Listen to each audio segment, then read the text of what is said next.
Le Togo, nous en parlons tout de suite. On va évoquer le sit-in de Monseigneur Philippe Fanoko Podjoro devant l'ambassade de France. L'archevêque émérite a interpellé la France en faisant un sit-in devant l'ambassade de France pour demander au pays de voler au secours des Togolais. L'ancien président de la Conférence nationale souveraine rappelle à la France qu'elle doit être dans la prévention au lieu de chercher à jouer aux sapeurs-pompiers.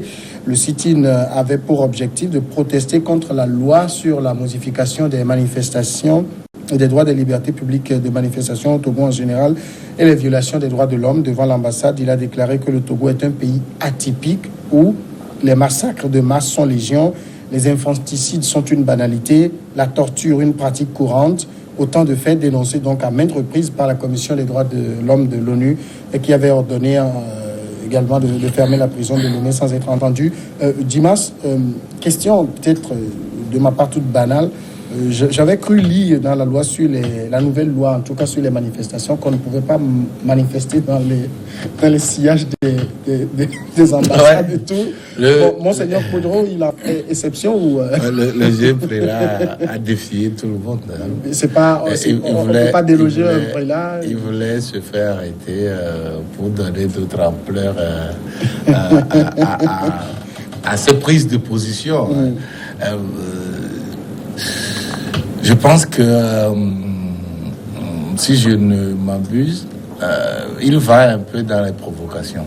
Si vous suivez un peu ses prises de position depuis un certain temps, c'est quelqu'un qui va un peu dans la provocation, étant donné le tollé que cela pourrait susciter quand on dit que Podjoro a été arrêté, Podjoro a été...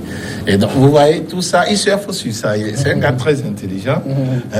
Il surfe sur tout ça et il provoque, il fait dans la provocation. Peut-être pour donner d'autres dimensions à ce qu'il est en train de mener comme ce qu'il appelle lutte... je ne sais, contre le système ou bien contre le pouvoir en place, parce que carrément, on ne voit plus un prélat, carrément, on ne voit plus un religieux, c'est plutôt un politique carrément qu'on a en face, et pas n'importe quelle politique, un opposant déclaré, qui se cache sous la soutane religieuse pour prendre des positions politiques claires. On me dira que c'est un citoyen, il est libre de penser, il est libre de faire quoi là. Mais vous savez, tout le monde est libre de penser, tout le monde est libre de s'exprimer. Mais la responsabilité qu'on a, la responsabilité sociale, un certain nombre de responsabilités qu'on a ne nous permet pas de prendre un certain nombre de positions. Vous voyez, quand on voit un religieux de sa trempe se mettre carrément dans la peau de l'opposition, ben, vous voyez ce que ça peut drainer. Comme c'est un message politique qu'il est en train de faire passer, ce que ça peut drainer comme militant derrière lui pour pouvoir faire pour pouvoir atteindre ses objectifs politiques ou au-delà de ça, c'est pour dire que dans notre religion, ceux qui nous suivent sont uniquement des opposants et que nous qui les conduisons, nous ne pouvons que nous exprimer dans ce sens. Et donc, il n'y a pas des militants de pouvoir dans notre église. Alors, Germain, Monseigneur Podjoro, est-ce qu'il a aujourd'hui le Monseigneur, le Congolais, je ne sais pas, c'est Moussengo, non? Non.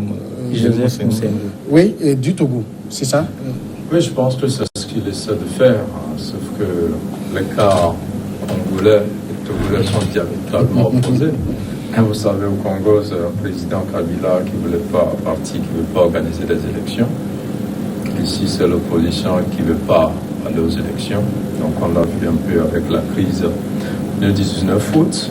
Et puis, Monseigneur Podjoro a joué un rôle politique majeur dans la démocratisation de ce pays. Donc, il a été celui-là qui a dirigé la Conférence nationale souveraine.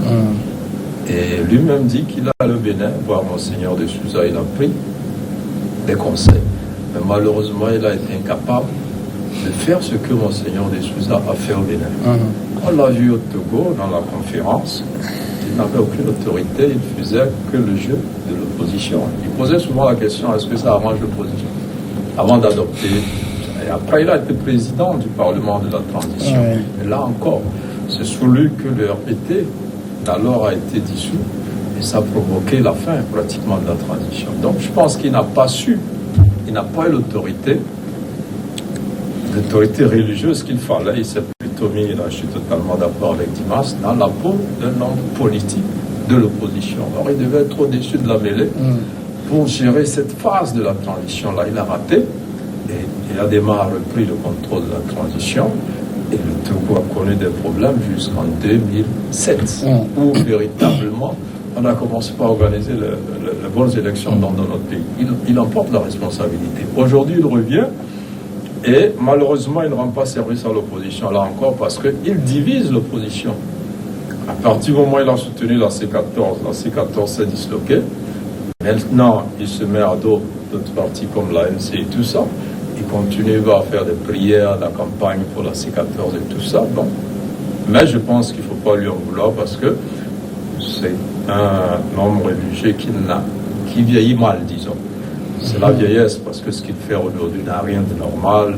Dimas Laziz, il se comporte pour qu'on le traque, pour être une victime alors que personne ne l'écoute, même dans l'opposition, vous verrez du côté de l'ANC. On n'aime pas beaucoup cette prise de position, on ne le dit pas. La conférence épiscopale elle-même s'est réunie pour dire non, toutes ces sorties-là n'engagent que lui, ça n'engage pas l'Église catholique. Ça veut dire qu'il a été désavoué même par les plus grandes autorités de l'Église catholique. Mais tout ça, je pense qu'il faut le mettre sur le dos de la vieillesse et puis de l'histoire, parce qu'il a été un acteur qui n'a pas su jouer son rôle. Il a envie de se rattraper, mais il n'a plus le discernement. Il a peut-être la fougue des années 90, mais il n'a plus le discernement parce que les données... Rodrigue, à quoi joue Monseigneur pour vous? Je suis un peu triste de suivre un peu les analyses de mes prédécesseurs parce que et si vous avez eu la chance de vivre avec les vieux, vous comprenez que la plupart des actes sont rattachés à la sagesse. Et il n'y a pas un seul père de famille responsable, respecté, qui applaudisse les guéguerres, les querelles, les divisions au sein de sa famille. Et je suis triste parce que je vois un monsieur qui, malgré son âge, a la lucidité de prendre ses responsabilités. Et on ne lui dicte pas ce qu'il doit dire. Il dit ce qu'il pense. C'est ça, au fait, l'œuvre du prophète. Quand je relis ma Bible, je ne sais pas si la Bible que je lis diffère de la Bible que les autres lisent, y compris la Bible que les autres évêques lisent. Parce que si vous êtes des conducteurs de brebis, le moindre qu'il y a un mal, ça vous intéresse. Ce n'est pas un secret que ce pays va mal. Et dans sa déclaration, il a touché le cœur de la plaie. Cette plaie abyssale qui empêche le Togolais de dormir tranquille sans cauchemar. Ça, ce serait trop orgueilleux de ne pas le reconnaître. Et cette conférence épiscopale dont on dit qu'il se serait désolidarisé, c'est une fuite de responsabilité. Les gens sont dans la chasse de leur intérêt. Eux, ils ne sont pas âgés. Parce que quand vous prenez les précédentes, les différentes lettres épiscopales signées des évêques, vous lisez entre les lignes la dénonciation des mots qui minent la cité. Et si aujourd'hui ces mêmes évêques refusent de comprendre que ce sont ces mêmes mots que dénoncent leur père, c'est de l'hypocrisie. C'est peut-être l'attitude qui... C'est la manière. Écoutez, vous savez, non. Nous sommes au Togo, nous nous connaissons, entre nous Togolais. Je veux juste dire que je regrette qu'il ne soit pas dans ses jeunes âges pour faire plus que ce qu'il est en train de faire. Je l'encourage parce que, et ça doit interpeller nous qui sommes encore jeunes et qui disposons de la pleine capacité de nos moyens de réflexion et d'analyse. Ça veut dire qu'il parce que nous avons un avenir à construire. Et pour pouvoir construire cet avenir, nous devons comprendre que ce que ce vieux fait, ça nous interpelle et nous devons également pouvoir sauver notre avenir. Ce que je voudrais dire, c'est que, se basant sur sa réflexion, il disait que tous les actes des vieux se rattachent à la sagesse. Il y a aussi la sénilité. Je suis loin de dire mais il y a aussi ça qu'on remarque dans la vieillesse. Et la sagesse n'est pas de se lever et de vouloir conseiller quelqu'un, et on le fait de façon frontale, de façon provocatrice. Si on le fait ainsi, si on le fait ainsi, on quitte la sagesse. Si on le fait ainsi, on quitte la sagesse. Vous savez, tu as lu tout de suite la Bible, et les exemples bibliques sont là. Les prophètes, attends, je vais t'en citer un. Les prophètes qui ont eu à conseiller les rois l'ont fait au palais. Ils l'ont fait au palais en allant vers les rois. Nathan, des palais ouverts. Des palais ouverts. Des palais ouverts.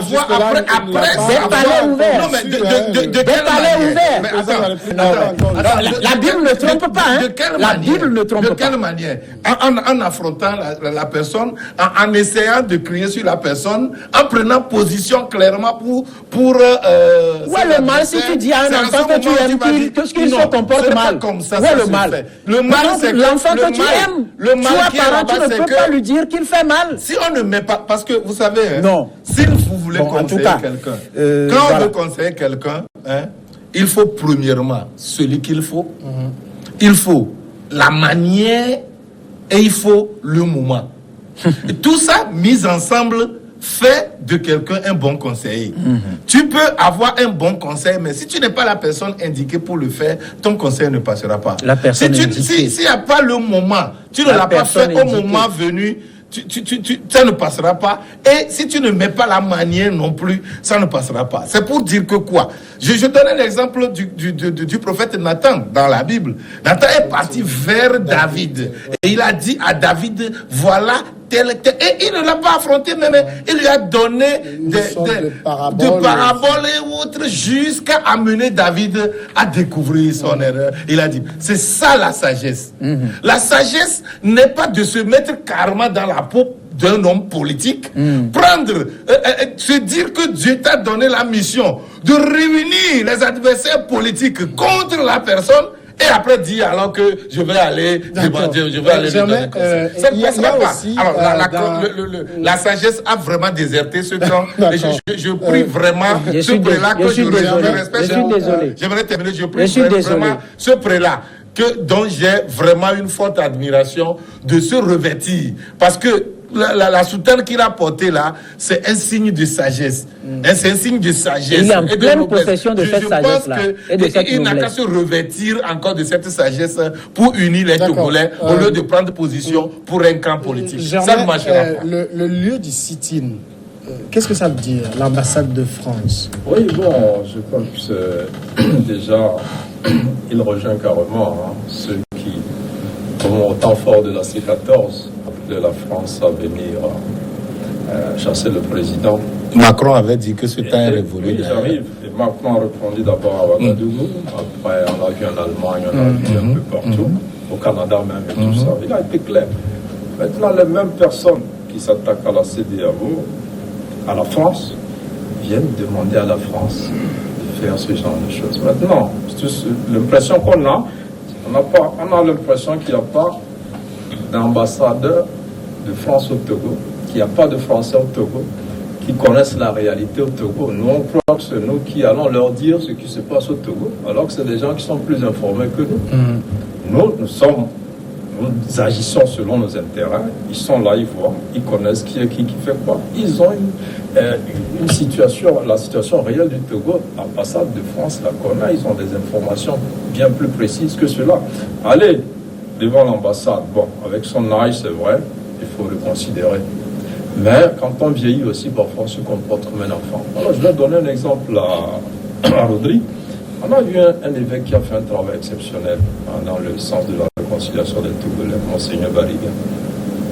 Il n'a pas fait comme un homme proche du pouvoir, il n'a pas fait comme un homme proche de l'opposition. Il a même conduit certains dialogues. Il a réussi à se mettre au-dessus de la mêlée. Ce que Monseigneur Kodjo n'a jamais pu faire depuis 1991. Aujourd'hui, moi, je ne l'accuse pas, je dis qu'il a vieilli. Quelqu'un qui dit que tous les présidents togolais ont fait des sacrifices humains et tout ça, il y a la famille, il y a une famille présidentielle qui a porté plainte contre lui. Je ne sais pas si vous le savez ou pas. Vous dites de ne pas ternir leur nom. Un ancien Il dit que c'est quelqu'un qui lui a dit. Un ancien président. Il a pu raisonner comme ça. Avec un peu comme un enfant, il faut le reconnaître. Nous, on ne va pas être assez rigoureux envers lui. La preuve, personne n'est rigoureux envers lui. Quand on voit à l'ANC aujourd'hui, ils ne sont pas contents de sortir de Kodjo, mais bon, on respecte son âge.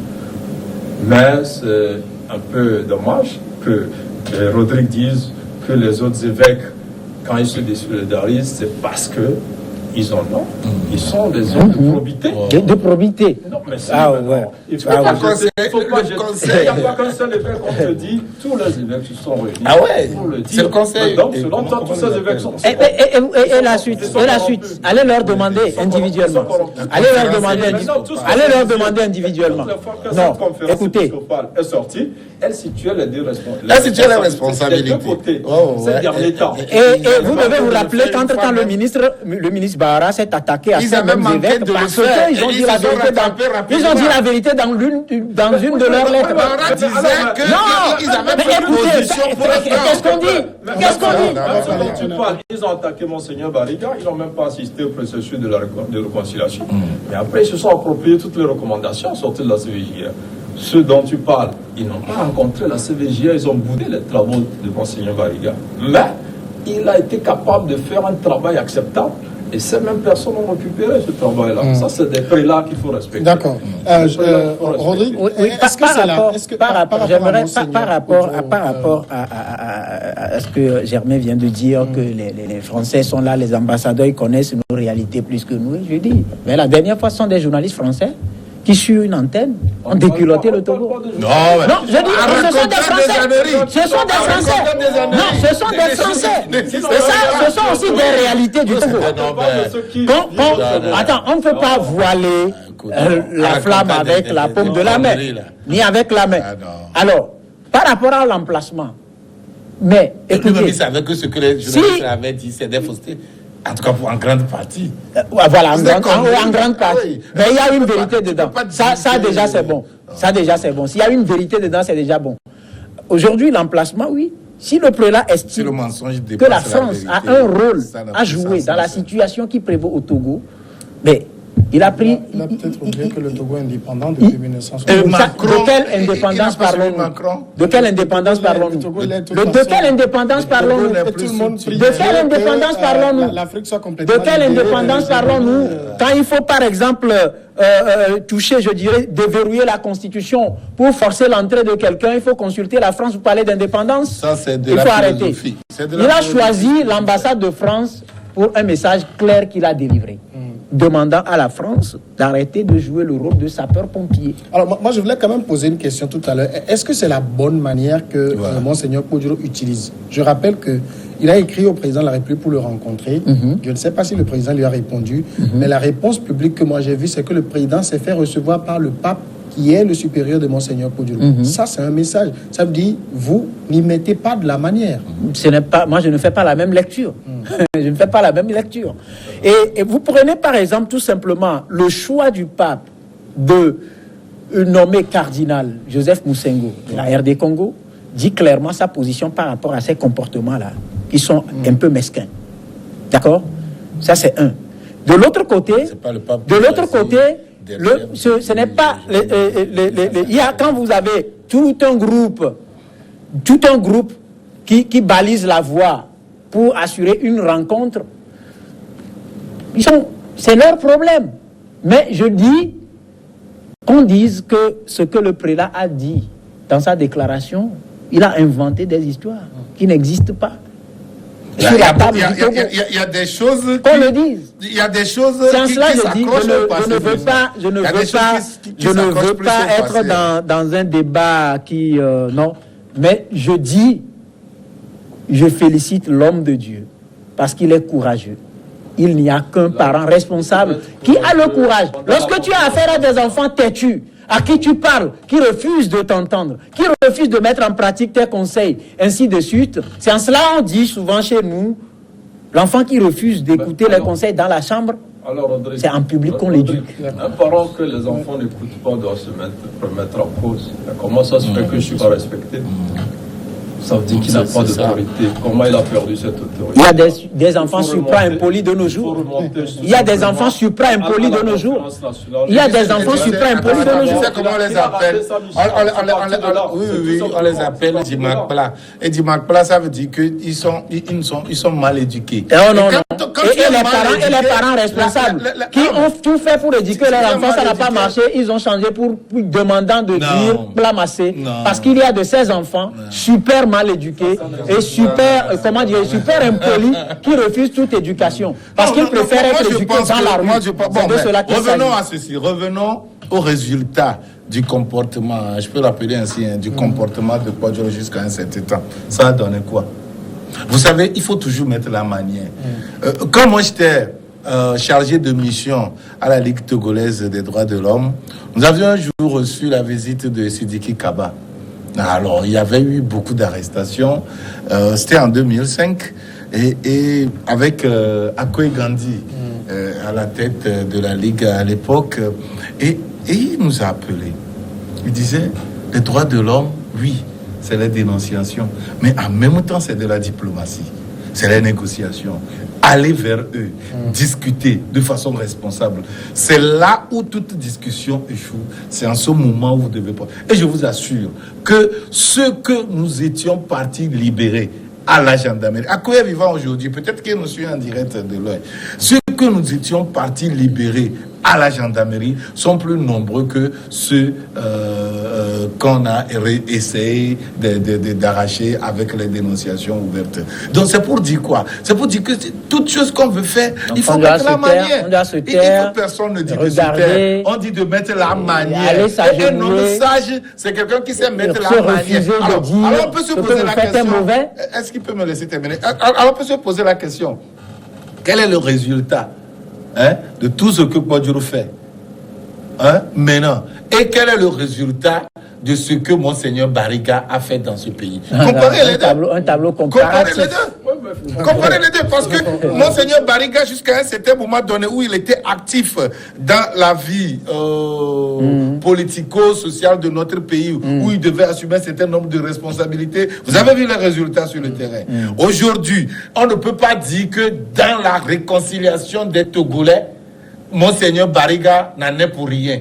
Il a joué un rôle formidable que tout le monde a apprécié. Et il a toujours dit... Sauf que si la crise persiste, c'est que quelque part, il y a aussi des problèmes qui restent sur le corps de ce que Kwadjoro fait jusqu'à maintenant. Quel est le résultat? Quel est le résultat? C'est ça. Bon, peut-être pour reprendre la phrase que... Vous ne voyez pas le résultat. Dimas a cité de Monseigneur Bariga, Kwadjoro fait sa part aussi. Voilà.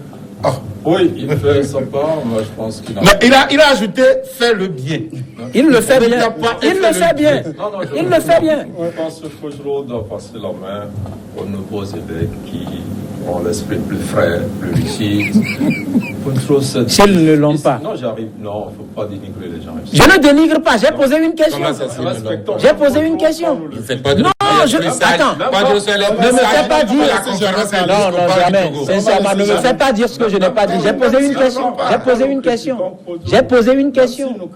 Je n'ai dénigré personne. J'ai posé une question. S'il te plaît, même quand nous le critiquons, nous le respectons quand même. Donc, il ne faut pas présenter les autres évêques comme des corrompus ou des gens sans problème. Je ne l'ai jamais dit. Hein. On le fait parce que... Je ne l'ai jamais dit. Vous savez, il y a un évêque qui devait diriger la conférence avant Kwadjoro, il s'appelle Dossé, non? Dossé. Non, Monseigneur Dossé. D'Océanie. était archevêque de Lomé. Oui. D'Océanie. Vous savez comment il n'a pas pu diriger cette conférence? On a monté des élèves pour entrer dans la rue, les traiter de trafiquants, de drogue, de détruire le fond de l'église, tout ça. À la veille de la Dossièrement humain. Et puis, voilà, tout ça. Peu avant la conférence, juste pour l'empêcher de diriger la conférence à l'époque. On en a fait aussi pour Devine Danou, hein. Parce qu'on Monseigneur Devine Danou aussi. pensait qu'il est proche de Yadema à l'époque. Il fallait montrer un Monseigneur qui est contre Yadema et qui va jouer ce rôle. Et Et quel a été le résultat? A joué ce rôle. Et pourtant, il dit qu'il allait voir Monseigneur de Souza du Bénin, qui a fait un travail remarquable. Le Bénin est sorti par la grande porte, a été le petit pays là, de l'Afrique de l'Ouest. Non, parce que le président Kérékou n'a pas fait volte-face. Non, même pas, c'est l'opposition la même. Au Bénin, Kérékou n'a pas fait volte-face. S'il te plaît, au Bénin. L'histoire existe, s'il te plaît, chef. Youssef Soglo a été Premier ministre issu de la conférence. Il a été président. Et si Kofigo est sorti Premier ministre, les opposants ont passé leur temps à le combattre. Et on laisse le pouvoir, il y a des mains le récupérer. Ça, c'est la réalité. L'opposition a géré ce pays pendant la transition. Et tu le sais. Donc, aujourd'hui, tout ça, c'est un article de contrôle qui était, par exemple, le président du Parlement des transitions. Au lieu de s'occuper, vous aviez le pouvoir, si je le mets dans le camp de l'opposition à l'époque, puisque ce Parlement de transition n'a jamais été élu, passer aux choses sérieuses. Donc, il a contribué à l'échec de la démocratisation. Et après, ça a été long, je le disais tantôt, on a erré jusqu'en 2007. De 91 à 2007, on a eu des problèmes. On va écouter Rodrigue pour terminer. Bon, finalement, Monseigneur Kodjo, il espère quoi? Obtenir quoi? Il espère quoi? Il espère un pays qui met derrière tous ces problèmes que nous traînons à cause du fait que les gens soient têtus, que les gens refusent de voir la réalité. Qui traite de têtu? Que les gens... Qui est têtu? Qui est têtu? Parce que la loi est là. La loi est là, on doit respecter la loi. On dit qu'on est têtu. Qui est têtu? Laissez Rodrigue terminer. Attends, est-ce que je ne peux pas répondre à la question qu'on m'a posée? Est-ce qu'on est à un les gens sont procès? têtus, mais qui est têtu? Donc, laissez tout ce problème qui empêche le Togolais de vivre heureux. C'est son souhait. Et il le claironne, il le dit. Je ne pense pas qu'à son âge, il le fasse pour lui. Voilà. C'est ce qu'il cherche. Merci Rodrigue. Merci Germain Pouli. Merci Dimas Tikodo. Honnêtement, je ne sais pas quelle conclusion tirer de ce débat. Mais la conclusion, c'est d'appeler Kodjo à plus de sagesse. Non, moi, ça me vient à l'esprit de rappeler ce que disait Monseigneur. Fais ta part et fais le bien. Il a bien précisé, fais le bien. Il citait le truc là du moineau, le petit oiseau là qui éteignait l'incendie. D'accord, merci. On lui demandait, mais tu es en train de merci à tous. À demain. Il a dit,